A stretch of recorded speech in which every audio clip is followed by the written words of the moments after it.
Capítulo 22. 3 horas para meia-noite, Bar Three Crows. Ellie se sentou num reservado nos fundos do Three Crows e esperou Dominique Rusher aparecer.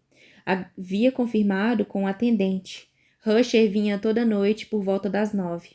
Ele chegara cedo, mas não tinha nada para fazer além de esperar, pela meia-noite e pelo que ela traria, fosse o que fosse. Portanto, pediu um chope e se retirou para um reservado no canto, apreciando mais o tempo longe de Serena do que a própria bebida. O chope era mais para manter as aparências, de qualquer maneira, já que a regeneração anulava o seu efeito, e álcool sem embriaguez era bem menos interessante. Pediram a identidade dele também, e isso já tinha perdido a graça há muito tempo. No entanto, manter distância de Serena era importante, vital, descobrira, para manter o pouco de controle que possuía. Quanto mais tempo passava com ela, mais as coisas pareciam ficar enevoadas. Era uma intoxicação da qual o corpo de Ellie não se recuperava com tanta facilidade. Ele deveria tê-la matada quando teve a oportunidade. Agora, com a polícia envolvida, era complicado. A lealdade deles era para com ela, não ele, e ambos sabiam disso. Uma nova cidade, era disso que precisava. Depois da meia-noite e de Victor, e depois que ele ajeitasse toda essa bagunça, encontraria uma cidade nova, para recomeçar, longe do detetive Stell, longe de Serena também, se conseguisse. Ele nem ao menos se importava em ter que usar o seu antigo método, do tempo e da dedicação que eram necessários, das semanas de pesquisa em troca de meros instantes de recompensa. As coisas tinham ficado muito fáceis ultimamente, e fácil era perigoso.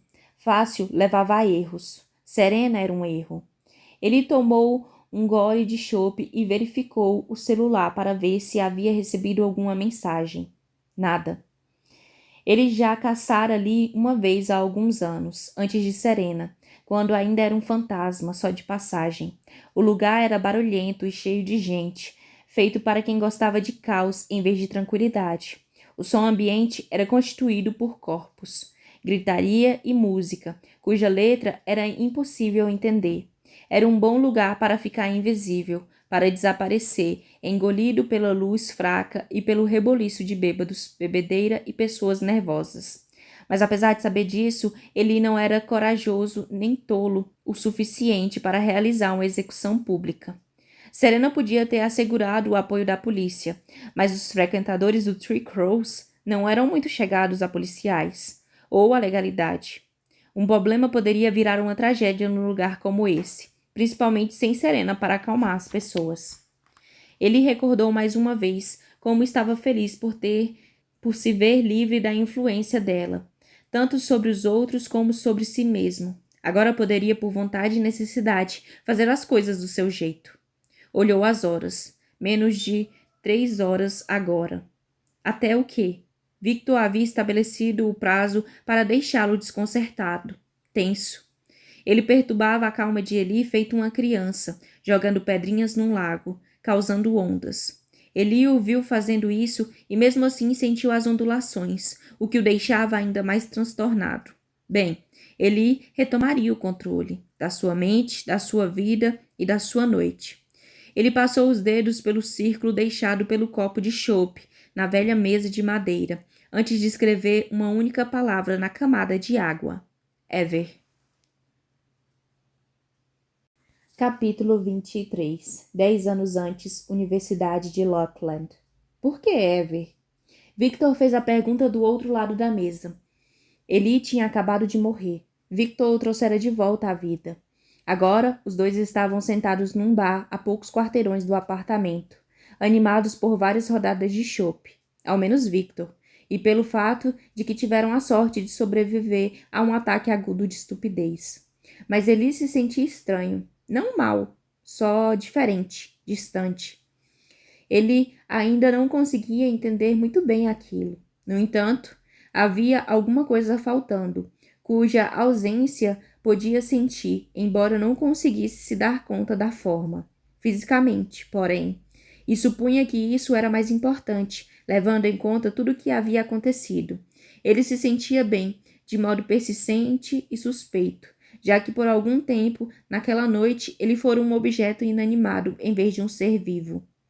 Como assim? Perguntou ele, beberricando chope. Você poderia escolher qualquer nome que quisesse. Por que logo Ever? Por que não? Não, disse Victor, balançando a bebida. Não, Eli, você não faz nada desse jeito. Que jeito? Sem pensar. Você teve um motivo. Como você sabe? Porque eu te conheço, eu te entendo. Ele passou os dedos por um círculo de água na mesa. Eu não quero ser esquecido. Ele disse isso tão baixinho que ficou preocupado que Victor não fosse escutar. Não com o alvoroço do bar, mas ele colocou a mão no ombro de Eli. Por um momento pareceu muito sério, mas então afastou a mão e afundou de volta na cadeira. Vamos fazer um trato, disse Victor. Você se lembra de mim e eu me lembro de você. Assim a gente não vai ser esquecido. Que lógica de merda, Vic. É perfeita. E o que acontece quando a gente morrer? É só não morrer. Você fala como se fosse simplesmente enganar a morte. A gente parece ser muito bom nisso, continuou Victor alegremente. Ele ergueu o copo. Um brinde a nunca morrer. Ele ergueu o copo. Um brinde a sermos lembrados. Eles brindaram enquanto ele acrescentava, para sempre. Capítulo 24. 2h30 para meia-noite. Bar Three Crows. Dominic Hush era um homem devastado, literalmente. A maior parte dos ossos do lado esquerdo do seu corpo, o lado mais próximo da explosão, tinha pinos ou parafusos, ou era sintética. A pele marcada por cicatrizes sob as roupas, o cabelo cortado rente no padrão militar por 3 anos. Havia crescido e agora, despenteado, chegava aos seus olhos, um dos quais era um falso. A pele era bronzeada e os ombros fortes. Sua postura continuava perfeita, o que impedia que ele se misturasse por completo aos frequentadores do bar. E apesar de tudo isso, ficava evidente que ele era devastado. Eli não precisou que os arquivos lhe contassem nada disso. Percebeu tudo quando o homem caminhou até o balcão, se sentou numa banqueta e pediu a primeira bebida. O tempo estava passando e Eli segurou firme o copo enquanto observava o ex-soldado começar a noite com um copo de uísque com Coca-Cola. Precisou resistir ao impulso de abandonar o reservado e a cerveja e atirar na nuca de Dominique. Só para acabar logo com aquilo. Ele se esforçou ao máximo para conter essa fagulha de impaciência. Seus rituais tinham uma razão de existir, e ele fazia, como já havia feito, concessões, de vez em quando, mas não os abandonaria por completo, nem mesmo agora. Matar sem motivo seria abuso de poder, um insulto a Deus. O sangue dos Yos podia ser lavado das suas mãos, o sangue de inocentes não. Ele precisava tirar Dominique do bar e obter uma confissão, se não uma demonstração, antes de executá-lo. Além disso, ele daria uma ótima isca, contando que continuasse no bar e no campo de visão de Eli. Husher teria tanto valor vivo quanto morto, porque se Victor viesse procurar pelo homem devastado e chegasse aqui antes da meia-noite, ele estaria à espera, preparado. Victor dirigia enquanto Mitch estava deitado no banco de trás, o mais escondido possível, com o seu tamanho. A cidade passava devagar, as luzes verde e vermelhas e o banco das janelas dos escritórios deixando um rastro, enquanto Victor zigue-zagueava com o carro pelas ruas dispostas, feito uma rede, afastando-se do centro e seguindo para a parte antiga de Merritt. Eles se mantiveram em vias que circundavam as ruas secundárias, em vez de usar a estrada principal, que entrava e saía da cidade, evitando qualquer caminho que acabasse num pedágio, numa ponte ou em qualquer outra barreira em potencial. Tomaram cuidado com a velocidade, acompanhando o tráfego quando os carros avançavam, mais rápidos, porque dirigir devagar chamaria tanta atenção quanto correr. Victor conduziu o veículo roubado pelas ruas de Merritt, e logo as avenidas numeradas e as estradas identificadas com letras deram lugar a ruas com nomes. Nomes de verdade, árvores de verdade, pessoas e lugares de verdade.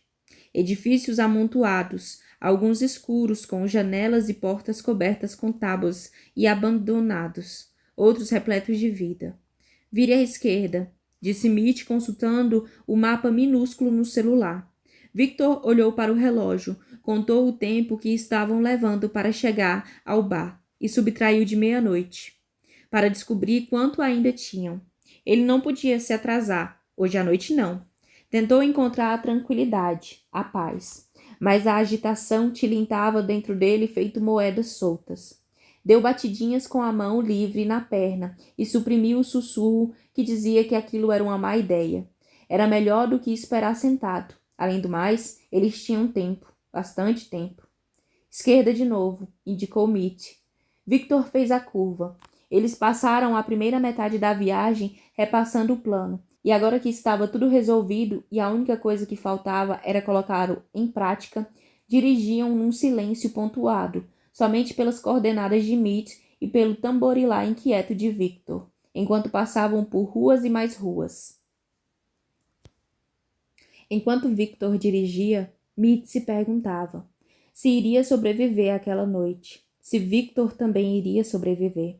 O que acontecia se os dois sobrevivessem?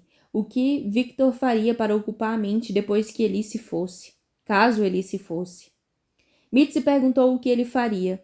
Nunca havia discutido a parceria com Victor, os termos e o término, mas o objetivo sempre fora esse, encontrar Eli. Nunca houve menção alguma sobre o que aconteceria depois. Ele se perguntou se havia um depois para Victor. O ponto verde que se movia em seu telefone alcançou o ponto vermelho imóvel que indicava o bar Three Crows. Então Mitch se sentou no banco. Chegamos. Victor parou no estacionamento do outro lado da rua, em frente ao bar. Ainda que fosse apertado, estivesse cheio e impedisse uma fuga rápida, em especial numa perseguição. No entanto, com um carro roubado e a polícia de olho, ele não ousava fazer nada que pudesse chamar a atenção. Ele é que não seria preso por causa de uma multa ou de um carro roubado. Hoje à noite não. Desligou o motor e saiu do carro e estudou o amontoado de tijolos do outro lado da rua chamado Three Crows. Um trio de pássaros de metal empoleirados no letreiro acima da entrada. Havia um beco à esquerda do bar, e enquanto os dois homens atravessavam a rua, Victor pôde distinguir a entrada lateral do bar encravada na parede de tijolos manchados. Quando chegaram ao meio-fio, ele seguiu para o beco e Mitch pegou o caminho até o bar. Em sua mente, Victor via as peças do seu jogo se alinhando no tabuleiro, em formato de cidade, xadrez, batalha naval e war. Era a vez dele. Ei! Chamou quando Mitch colocou a mão na maçaneta. Toma cuidado. Mitch deu um sorriso malandro e entrou.